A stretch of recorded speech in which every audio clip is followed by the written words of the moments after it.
자, 해보시죠. 서머린 다 갖고 있죠. 기본수도 갖고 계시고, 기본수에는 예제 문제 풀이 위주로 볼 거고 서머리 위주로 갈 겁니다.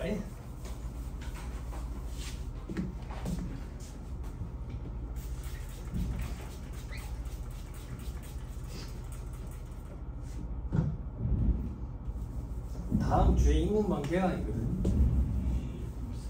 다음 주에. 그래 되면 이제 여러분들이 내가 공부 많이 했구나 라는 게 그때 한 번 이제 느낌이 올 거예요.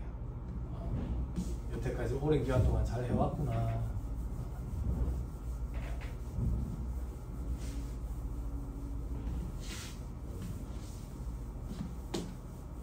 이제 2차 시험 합격자 발표가 났기 때문에 또 학원에 또 막 올 거거든.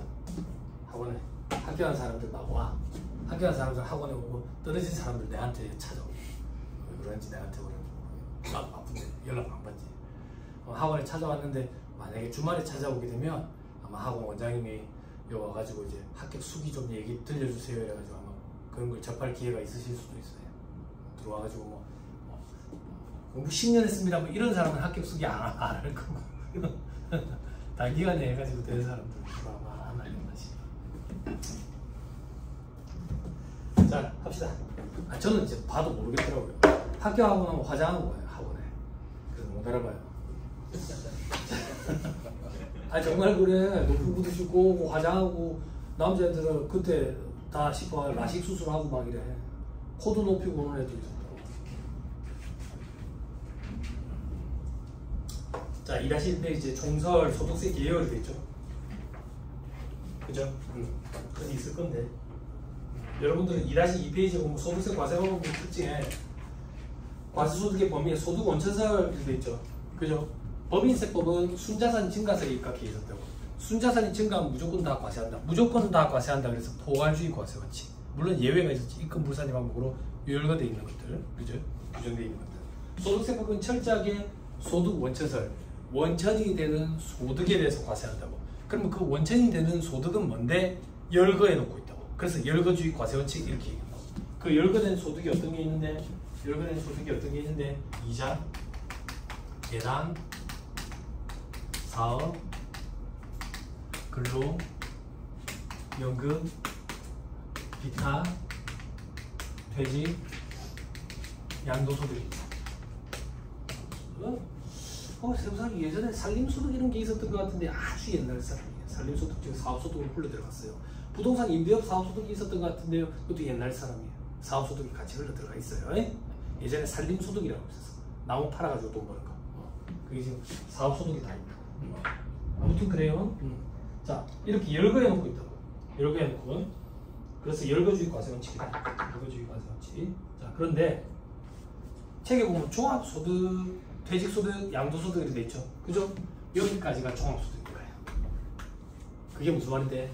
이자, 배당, 사업, 근로, 연금, 기타 소득은 합산해서 과세하겠다고. 그래서 여러 개가 있는데 종합소득 이렇게 표현한다고.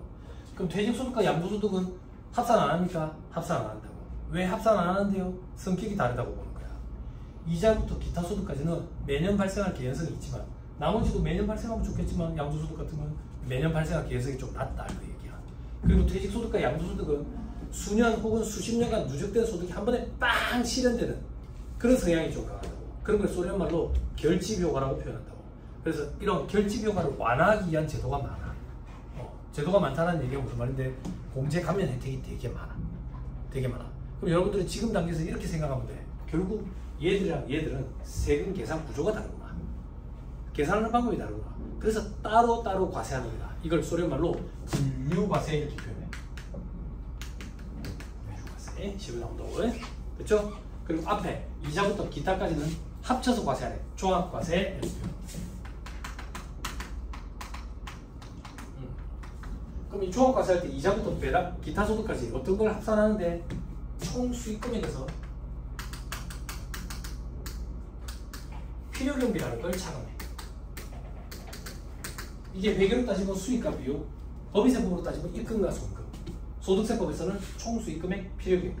총 수익금액에서 필요경비를 차감하면 소득금액이 나와. 이 소득금액 단계에서 더해. 이자 소득금액, 배당 소득금액, 사업 소득금액, 근로 소득금액, 연금 소득금액, 기타 소득금액을 합산해서 종합소득금액이라고 표현해. 그리고 우리는 여기서 종합소득공제라는 걸 찾아봤다. 이 소득공제가 여러분들 연말정산 때 많이 들어봤던 기본공제 150만 원 뭐 어쩌고 저쩌고 이런 것들이에요. 됐어요? 됐나요? 네. 됐습니다. 네, 앞에 다시 돌아오세요. 자, 종합퇴직 양도소득에 세 가지로 구분을 한다더라. 그래서 분류과세. 밑에 종합소득세 계산구조에는 이자 배당 사건로 연금입니다. 총수익금액에서 필요금이 다 차감하면 돼 있죠. 옆에 보니까 뭐 총수익금액, 밑에 보니까 뭐 하이픈이 있고 필요금비가 있고 뭐 어쩌고 저쩌고 돼 있는데 아직 모르겠다. 아직 모르겠고 이자 소득금액부터 기타 소득금액까지 소득금액 기준으로 합산을 한다. 그래서 소득세법은 소득과 소득금액은 다르다. 소득은 여기 단계를 얘기하는 거다. 소득금액은 여기다. 소득금액은 소득에서 필요금비를 차감한 후의 금액을 소득금액이라고 얘기한다. 그렇죠? 자, 그러면 과표가 나온다. 세율 적용한다. 세율은 6, 15, 24, 35, 38, 40, 42, 45% 총 몇 단계? 8개. 8단계 초과 누진 세율 이렇게 표현하고 이런 세율을 적용하는 걸 기본 세율을 적용한다 라고 표현한다. 됐나요? 됐죠? 넘어갑시다. 다음 페이지. 소득세, 종합퇴직 양도소득의 신고절차. 자, 법인세는 1년을 초과하지 않는 범위 내에서 선택 적용하도록 되어 있었다고. 과세기간을. 소득세법은 그런 거 없어. 무조건 1월 1일부터 12월 31일까지. 됐죠? 그리고 신고는 언제 한대? 5월 31일까지 확정 신고를 한다. 그렇죠? 신고로 납세부가 확정되는 신고 납세 제도다. 그렇죠? 다만 밑에 특례 성실신고 확인 대상 사업자는 한 달 더 준다. 6월 말까지다. 됐나요? 됐죠? 자, 그 다음 소득세 과세명분 및 특징. 자, 소득 원천 차리다. 근데 예외적으로 순자산 증가세를 일부 채택하고 있더라. 어떤 거? 기타소득.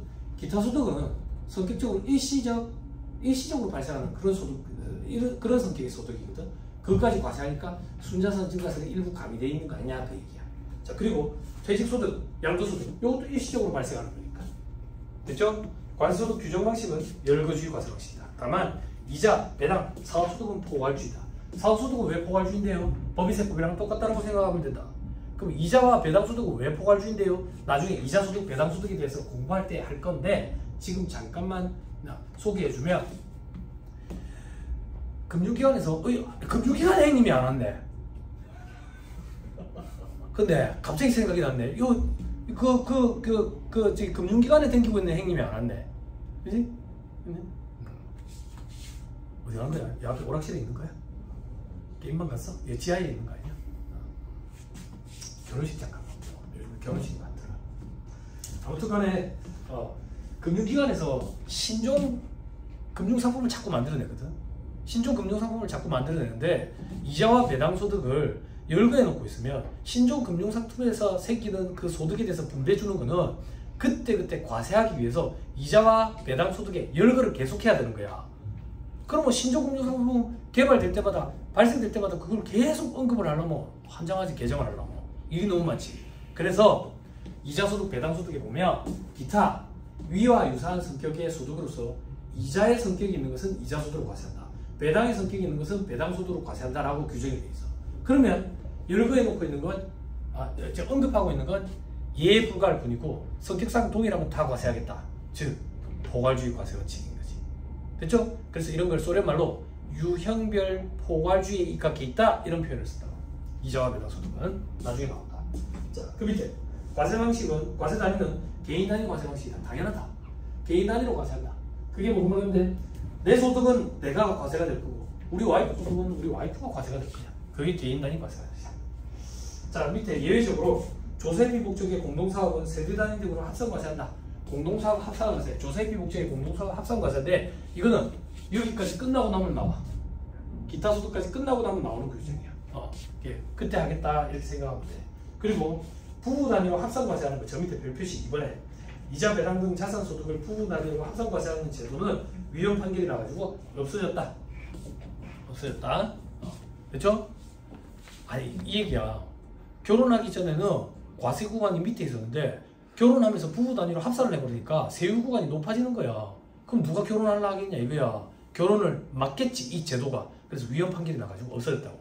이제 부부 단위로 합산 과세하는 그런 규정은 없어. 다만 양도소득세 파트는 객관식반에서 강의하는데 양도소득세 1세대 1주택 1세대가 1주택 그때 부부 단위로 주택을 한 채씩 갖고 있으면 합산을 해. 그거 말고 부부 단위로 합산하는 건 없어. 자, 그다음 다시 위로 올라가서 과세 방법.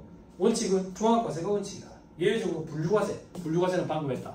그럼 이제 분리과세가 뭔지만 보면 되네. 분리과세는 뭔데? 원천징수로 과세 문제가 종결되는 거. 이걸 분리과세라고 그런다. 됐죠? 됐어요? 나머지는요, 종합과세. 종합과세는 뭔데요? 원천징수를 안 해요. 원천징수를 하기는 하는데 예납적 원천징수고 실질적으로 종합소득세 계산구조에 집어넣어서 과세를 하고 미리 원천징수된 금액을 저 밑에서 기납부세 형태로 차감한다. 아직 감이 명확히 안 온다. 좀 이따 원천징수 규정 다시 보여줄 거다.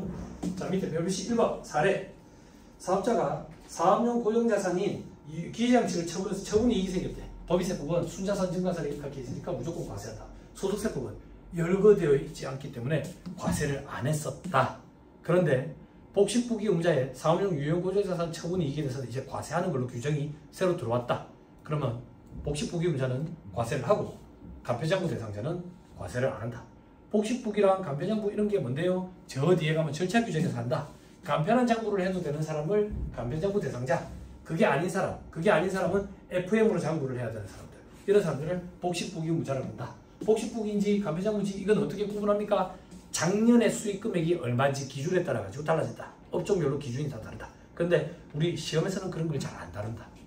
시험에서 실무적으로는 엄청 중요하다. 실무 강의할 때는 그런 걸 엄청 중점적으로 하는데 우리 시험에서는 그런 걸 잘 안 다루다 보니까 수험생들이 실무에 나오면 다시 또 공부를 하겠다. 그런 부분을 그때 해도 안 늦다. 괜찮다. 일단 학교부터 한번 보자.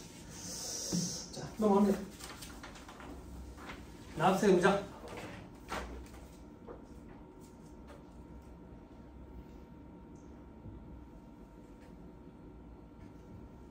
자, 납세 의무자가 거주자와 미거주자 이렇게 있죠. 그죠? 법인세법에 내국법인, 외국법인 구분하듯이 이번에 또 구분해야지. 그럼 우리 법인세법 때 공부해봤으니까 느낌이 팍 오지. 어떤 느낌? 거주자랑 비거주자를 왜 구분하겠어? 납세 의무의 범위 차이가 생기니까. 거주자는 우리나라에서 벌어들인 소득뿐만 아니라 국외에서 벌어들인 소득도 다 합쳐서 우리나라 국세청에서 과세하겠다. 이게 거주자. 비거주자는 우리나라에서 벌어들인 소득에 대해서만 과세하겠다. 다른 나라에서 벌어들인 건 그 나라에서 과세하겠지. 그럼 거주자, 비거주자는 어떻게 구분하는데? 한국 사람은 거주자, 외국 사람은 비거주자. 국적을 가지고 나누는 게 아니다. 국적을 가지고 나누는 게 아니다. 그래서 예전에 한참 텔레비에 나오다가 이제 안 나오는 샘 오칠이 이런 사람들을 한국에서 돈을 벌거든 거주자에 해당해가지고 한국에서 벌어들인 소득뿐만 아니라 국외에서 벌어들인 소득에 대해서도 다 과세한다고. 그럼 거주자와 비거주자를 어떻게 구분할 거냐 이거야. 자, 구분해. 거주자가 아니면 비거주자예요. 그럼 거주자가 누군지만 알면 되겠네. 동그라미 1번 거주자 옆에 의. 국내에 주소 있거나 끊어. 됐어. 국내에 주소가 있으면 거주자야 무조건. 근데 만약에 주소가 없으면 주로 거주하는 장소를 거소라 그래. 거소가 183일 이상 있어야 돼. 봉원아 1년 365일 나누기 2하면 얼마냐? 미안하다. 180이지. 미안하다. 괜히 물어봤다. 그지? 자, 183일이면 반이 넘지? 그지? 그럴 땐 거주자로 보겠다. 그 얘기야. 주의. 한 개의 과세기간에 183일이야. 몇 년 전에는 두 개의 과세기간에 183일이었다고. 법이 개정이 돼서. 한 개의 과세기간에 183일이야. 됐죠? 자, 그런 사람들은 무제한 납세의무라고 표현한다. 모든 소득에 대해서 과세한다. 납세지는 주소지. 주소지가 없으면 거소지. 자, 잘 들으세요. 옆에 오른쪽에 원천징수한 소득세 납세지 돼 있죠? 법인세법 할 때 기억나요? 원천징수와 관련된 납세지 이런 것도 우리 보지 말자. 너무 어렵다. 헷갈린다. 자, 여기서도 보지 말자. 수업 목적으로는 보지 말자. 자, 밑에 동그라미 2번 비거주자. 거주자가 아니면 비거주자. 국내 원천소득에 대해서만 과세한다. 국내 사업장 소재지. 됐죠? 없으면 국내 원천소득이 발생한 장소. 오른쪽에 원천징수한 소득세 납세지 보지 말자. 시험에 안 나옵니까? 나온 적은 있지만 자주 나오는 건 아니다. 너무 어렵다 이거. 그죠? 자, 밑에 별표시 3번 특례. 단기 종료일 10년 전부터 국내에 주소 거소를 둔 기간의 합계가 5년 이하인 외국인 거주자는 국외 발생 소득의 경우에는 국내에 지급되거나 혹은 국내로 송금된 것만 과세하겠다. 이게 단기 외국인 거주자 특례 이렇게 표현하거든. 자, 이건 어떤 얘기냐면 국적이 외국인이더라도 국내에 주소가 있거나 혹은 거소가 183일 이상 있으면 거주자에 해당해가지고 모든 소득에 대해서 무제한 납세물을 지잖아. 우리나라 국세청에서 때리잖아. 그래서 이 외국인이 해외에 원천 기술을 갖고 있는 외국인인데 올해 우리한테 도와주려고 왔어. 매년 도와주고 있는데 뜨문 도와주고 있는데 올해 체류를 해야 돼. 오랜 기간 동안에. 그러다 보니까 183일이 넘어버리는 거야. 넘어버리면 우리나라 국세청에서는 거주자로 봐버리니까 무제한 납세물을 지니까 이 사람은 우리나라에 안 올라가는 거지. 그럼 원천 기술을, 뛰어난 기술을 갖고 있는 이런 외국인들을 어떻게 유치를 하겠어? 그래서 특례 규정을 준 거야. 어떻게? 이런 사람들은 1년 365일 중에 반 이상인 183일로 따지는 게 아니라 과거 10년 중에 5년 이상이면 그렇게 하겠다는 얘기야. 됐어요? 됐어요? 그래서 5년이 안 되네, 5년 이하네, 그런 경우에는 국내에 송금되거나 혹은 국내에서 지급되는 소득만 우리나라 국세청에서 과세를 하겠대. 됐죠? 특례 규정이야, 특혜 규정이야. 단기 외국인 거주자 특례 이렇게 표현한다고. 됐죠? 됐어요? 여러분들 잘 모르시겠지만 그런 규정도 있어. 그 외국의 원천 기술을 갖고 있는 그런 외국인들을 국내에 데리고 뭐 연봉이 셀 거 아니야. 연봉이 셀 거 아니야. 원천 기술을 갖고 있으니까 그런 사람들은 보통 임원 자리에 앉힌다고. 임원. 그럼 소득이 높으니까 6, 15, 24, 35, 38, 40, 42, 45%가 엄청 높은 구간을 적용받을 거 아니야. 그럼 그 사람들이 우리나라에 들어올라 하겠어? 세금 때문에 안 들어올라 하겠지. 그런 경우에는 19% 세율로 분리과세로 끝내버리는 그런 규정이 있어. 특혜 규정이 있다. 그런 거는 우리 시험에 안 나와. 신흥광이 할 때만 얘기한다. 신흥광이 할 때. 네, 아무튼 이게 그런 거에 한 맥락이다라고 생각하면 편해. 됐죠? 상상하지 마라. 시키는 거나 해라. 시키는 것도 다 못한다. 알았지? 알았지? 네가 상상하는 그런 일을 현업에서도 벌어지지도 않는 일이다. 알았지? 그런 걸 우리는 망상이라고 표현한다. 알았지? 그러면 안 된다. 이 바닥에 오래 있게 된다. 정말이다. 시키는 것만 해라. 시키는 것도 다 못하는데. 자, 밑에 괄호 1번. 거주자, 비거주자의 구분 사례가 있죠. 국내에 거주한 개인이 183일 이상 국내에 거주할 것을 필요로 하는 직업을 가지게 됐대. 그러면 무조건 거주자로 보면 돼. 취업 비자를 내가지고 한국에 들어가 취업을 했대. 그러면 거주자다 그 얘기야. 거주자네? 됐죠? 다만 다음 사항에 주의하래. 동그라미 1. 국외에 근무하는 우리나라 공무원, 거주자 내국법인의 국외 사업자 혹은 해외 현지 법인에 파견된 임직원, 이런 사람들은 거주자로 보겠대. 자, 이 얘기야. 중 한국 대사관에 있는 대사 이런 사람들, 공무원들, 우리나라 거주자로 보니까 우리나라 국세청에서 과세하겠다는 얘기야. 그럼 여기서 유추해보자. 반대로 주한 중국 대사관에 일하는 중국인들은 비거주자로 보겠지. 그래야 아고가 많아서 떨어지지. 그지? 또 국외 사업장이나 해외 현지 법인에 파견된 임직원, 우리나라 거주자로 봐서 우리나라 국세청에서 과세하겠다.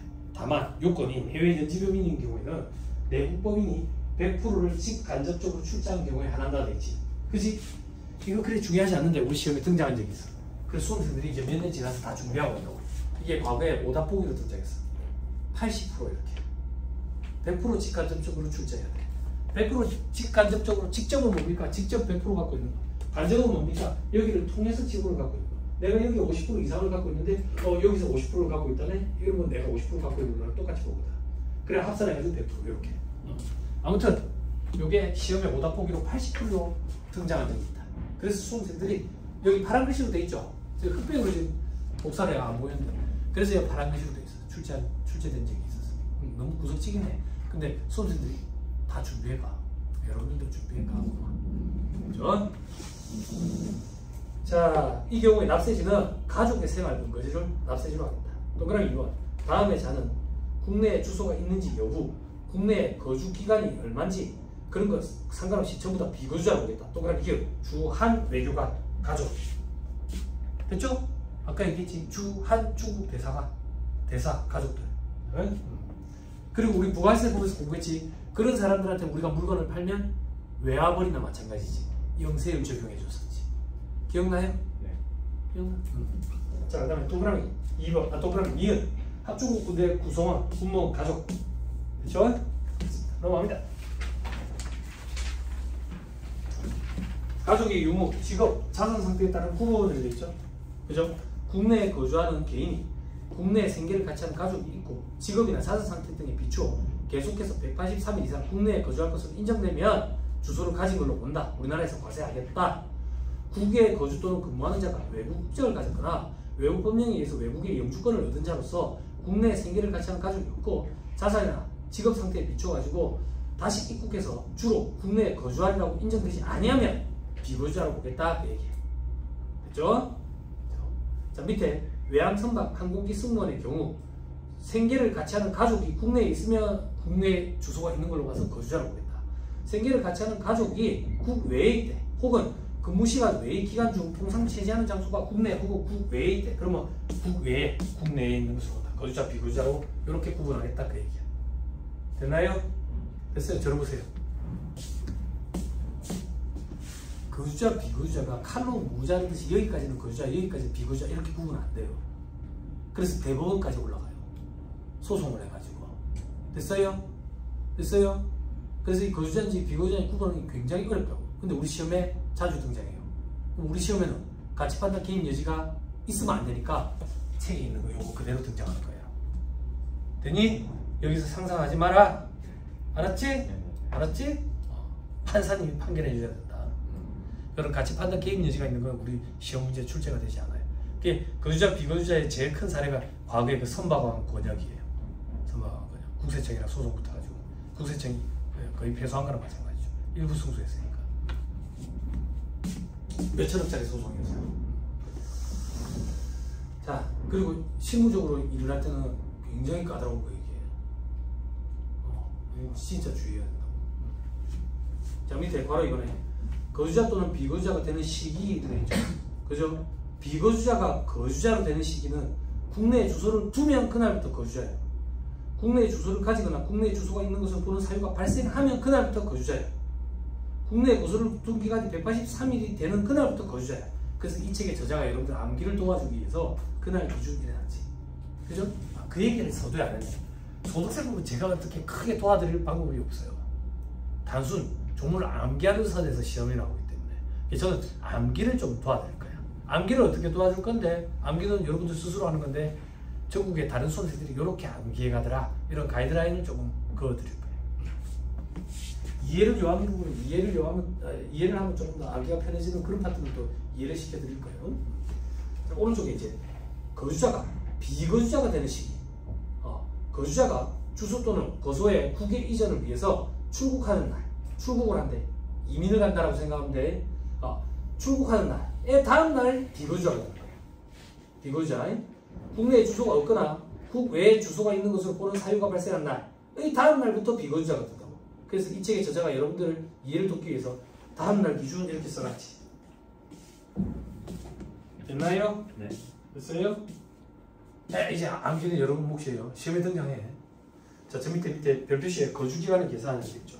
그죠? 자, 밑에 동그라미 2번. 국내에 거소를 둔 기간은 입국하는 날, 다음 날부터 출국하는 날까지가 거소를 둔 기간이야. 그렇게 보겠대. 입국하는 날에 다음 날부터 출국하는 날까지가 거소가 있는 기간을 계산할 때, 카운팅할 때 그렇게 기준으로 계산을 하겠다. 그 얘기라고. 자, 밑에 동그라미 2번. 국내에 거소를 둔 기간이 1개 과세기간 동안, 위에다가 2개 과세기간 X표 치세요. 요게 개정이 일어났어요. 4, 5년 된 것 같네요. 183일 이상이 된 경우에는 그 수소를 둔 걸로 본다. 계속해서 거주자로 보겠다. 그 얘기야. 됐죠? 자, 동그라미 3, 4번 같이 볼게. 국내에 거소를 두고 있던 기간, 다시 국내에 거소를 두고 있던 개인이 출국을 하고 다시 입국한 경우에 생계를 같이 하는 가족의 거주지, 자산 소재지 등에 비춰서 출국 목적이 관광이나 치료 등으로서 일시적으로 인정될 때는 그 기간도 국내에 거소를 두고 기간을 보겠다. 국내에 거소를 두고 있다가 관광 목적으로 해외에 잠깐 나갔다 왔다고. 그러면 그 기간은 거소를 둔 기간에서 뺄 거냐? 일시적인 거니까 그냥 포함시키겠다. 그 얘기야. 그래가지고 183일을 따지겠다는 얘기라고. 그럼 반대로 동그라미 4번 제외동포가 입국을 했는데 그 입국한 기간이 가만 보니까 관광이나 치료 기간이야. 그러면 고소를 두지 아니한 기간으로 보겠다는 얘기예요. 그래야지 아구가 맞아 떨어지지. 됐죠? 됐습니다. 넘어가요. 자, 2-5페이지. 법인으로 보는 단체 외의, 법인 아닌 단체에 납세하면 되죠. 그죠? 그 법인세법에서 잠깐 했었는데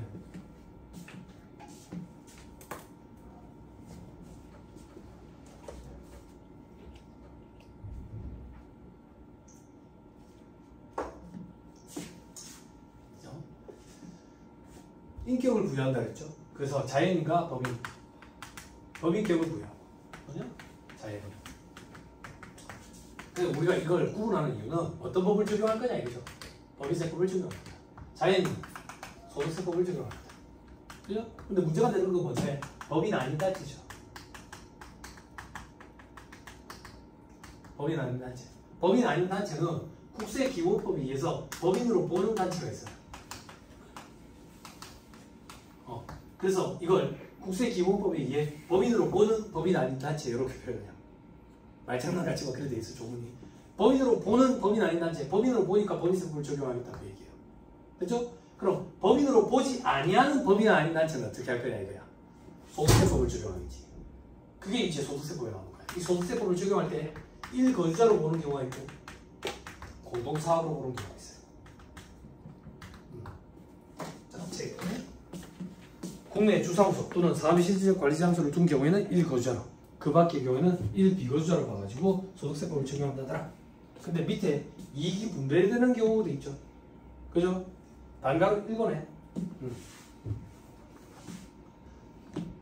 단가로 1번에 분배가 전부 확인이 되면 해당 단체의 구성원별로 법인세, 소득세를 납세할 의무가 있다. 밑에 반가로 2번에 일부 분배만 확인이 되면 동그라미 1번 확인이 되는 부분은 구성원별로 납세 의무를 부담하고, 동그라미 2번 확인이 안 되면 전체를 1거주자로 본다. 확인이 되는 건 공동사업으로 봐가지고 각 구성원별로 하고, 확인이 안 되는 거는 1거주자로 보고, 그 얘기예요. 그냥 말문제 보기 정도만 대비하면 돼요. 어려워요 이거. 국세기본법이 참 애매모호하거든요. 명쾌하게 안 잡혀요. 그 회계의 개념체계처럼.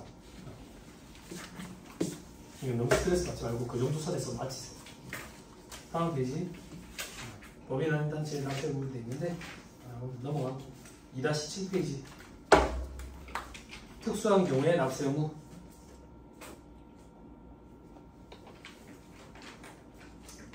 공동사업 돼 있죠. 공동사업은 저 뒤에 가면 한 챕터를 구성해요. 한 챕터 기타 소득 끝나고 나면 거기서 할 거예요. 자, 상속. 피상속인의 소득 금액에 대해서 과세하는 경우 그 소득세에 대해서 상속인 납세 의무를 진다. 납세 의무를 승계된다 이렇게 표현한다고. 자, 이건 무슨 말인데? 할아버지가 8월 4일자로 제가 돌아가실 때 있죠. 할아버지가 8월 4일자로 돌아가시기 전까지 만약에 사업을 했다고 가정을 할게요. 종수세 신고해야 될 거 아니야. 그럼 다음 년도 5월에 내가 무덤을 가가지고 할아버지를 깨울 수는 없지. 그지? 그 종수세 신고를 내가 대신하는 거예요. 그걸 납세 의무를 승계한다고 얘기해요. 그런데 그건 할아버지 소득이지 내 소득이 아니거든요. 나는 내 나름대로 또 소득이 별도로 있어요. 그래서 소득은 구분해가지고 내가 소득세 신고만 대신하는 거예요. 할아버지 대신에. 내 거는 내가 알아서 하고요. 됐죠? 그래서 소득세는 구분해서 계산한다. 납세 의무만 승계한다. 증여를 통한 우회 양도는 양도소득세 파트에서 하는 거예요. 자, 분리과세는 원천징수로 과세 문제가 종결되는 걸 얘기하는 거예요. 그 정도만. 자, 밑에 신탁재산. 신탁재산에 귀속되는 소득은 신탁의 이익을 받을 수익자에게 귀속되는 걸로 본다. 자, 예외적으로 위탁자가 신탁재산을 실질적으로 통제하는 등 법에서 정하는 요건을 충족하는 신탁의 경우에는 위탁자에게 귀속된다. 법인세법에서 봤었죠? 그 정도만 해도 돼요. 충분해요. 밑에 공동소유자산. 요거는 보지 마세요. 각 거주자가 납세 의무를 지는데 잠깐만 예를 들면 이거예요. 집을 샀는데 와이프랑 저랑 반만 샀어요. 그럼 등기부등본을 떼보면 제가 그 집의 2분의 1, 와이프가 집의 2분의 1 소유권이 이렇게 있다고. 그럼 그 지분을 팔 수가 있어요. 지분을. 그럼 각각 양도소득세 납세 의무가 있는 거예요. 저는 저대로, 와이프는 와이프대로. 이게 절세 방안 중에 하나예요. 양도소득 기본공제 250만 원을 각각 받을 수 있기 때문에 절세 방안 중에 하나예요. 세율 구간도 밑으로 내려갈 수 있고. 근데 그렇게 잘 안 하죠. 왜 잘 안 하죠? 둘 중에 소득이 많은 사람이 한도가 많이 나오거든요. 그래서 한 사람 명의로 많이 하죠. 과세기간은 무조건 1월 1일부터 12월 31일까지, 소득세 신고기간은 5월 말까지 확정 신고라는 걸 한다. 그렇죠? 밑에 별표시 2번 성실시효 확인돼서 사업자는 6월 말까지, 예외적으로 사망했을 때는 1월 1일부터 사망일까지. 여기서 말하는 사망일은 의사 선생님이 때린 사망 선고예요. 사망 선고 시점. 요즘에는 대부분 다 병원에서 돌아가시니까 호스피스 병동이라든지 이런 데서. 근데 저는 할아버지가 집에서 돌아가실 때 있잖아. 그러면 이제 문제가 커져요. 이거 바로 옮기면 안 돼요. 경찰이 와요. 경찰이 와요. 집에서 돌아가시게 되면 경찰이 오면 이제 여기 아무도 손을 못 대게 해요. 그리고 그 의사 선생님을 불러요. 그때 오시는 의사 선생님들은 보통 병원에서 이제 정년퇴직하셔가지고 이제 명예교수로 계시는 그런 분들이 와요. 그런 분들이 오셔가지고 한 2시간 걸려 오시는데, 그럼 그 옆에 계속 있어야 되는 거예요. 2시간 동안. 경찰이란 거지. 그러면 이제 의사 선생님 오셔가지고 이렇게 봐요. 전체적으로 보고, 자연사가 맞다라고 이렇게 사망 선고를 탁 때려주시면 그 의사 선생님 돈 받고 가시고 경찰도 빠져요. 그럼 이제 상주회사에서 와가지고 이제 운구차를 이용해서 옮기는 거예요. 장례식장으로. 이제 집에서 돌아가시게 되면 일이 커요. 일이 커요. 아무튼 그렇게 사망 선고를 딱 하면 그때가 사망 시점이에요. 상속 개시에 속하는 달의 말일부터 6개월이 되는 날, 이때 소득세 신고기야. 요거는 그 얘기예요. 돌아가시게 돼서 내가 상속을 받으면 상속세 신고를 해야 돼. 상속세 신고가 상속 개시 사망 시점으로부터 6개월이 되는 달의 말일까지야. 소득세 신고도 그때까지 같이 해라 그 얘기예요. 소득세 신고 대신할 거 아니에요. 상속세 신고할 때 같이 해라 그 얘기예요. 그래서 시점을 같이 맞춰놨어요. 기간을. 자, 밑에 이민 가는 경우에는 과세기간은 1월 1일부터 출국일까지고 소득세 신고 기간은 출국일 전날이에요. 이게 참 희한하죠. 그죠? 이민 가는 경우에는 출국일까지가 거주자에 해당하거든. 그럼 그날까지 벌어들인 소득에 대해서 소득세 신고를 해야 되는데, 소득세 신고는 하루 전날 하라. 이게 조금 그렇죠. 출국일에 뭐 소득이 발생하면 어떻게 되지? 네? 그렇죠. 이렇게 말문제 보기로 구성하면 참 많이 힘듭니다. 전날이냐, 다음 날이냐, 막 이런 거 헷갈린다고. 잘 정리하세요. 자, 밑에 납세지 돼 있죠? 이런 건 볼 필요 없어요. 넘어갑니다.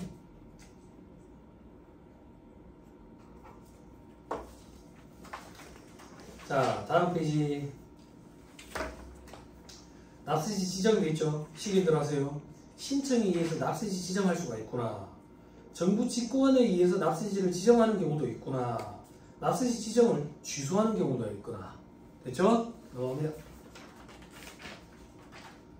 다음 페이지. 납세지 변경하는 경우도 있구나. 됐어요? 근데 표에 두 번째 칸에 예외. 주소지 변경으로 부가가치세법에 따라 사업자 등록 정정을 한 경우에는 납세지 변경 신고를 한 것으로 보니까 소득세법상 변경 신고는 불필요하다. 요거 부가가치세법에서 했던 거 기억나요? 네. 사업자 등록 신청을 했는데 사업장이 집인 거야. 근데 내가 이사를 간다고. 그래서 사업자 등록 정정 신고를 하면 소득세법상 납세지 자동으로 변경되는 걸 본다고. 그 얘기야. 됐죠? 자, 이제 과세관할, 납세지 관할 세무서장. 즉, 납세지 관할 세무서장이니까 소득세는 주소지가 납세지가 원칙이잖아. 그래서 주소지 관할 세무서에서 연락이 온다고. 부가가치세는 사업장 관할 세무서에서 연락이 올 거고. 됐죠? 자, 1절 원천징수 이렇게 돼 있죠? 그죠? 이건 잠깐 끊었다 할까요? 길지만 잠깐 쉬었다가 얘기를 좀 합시다.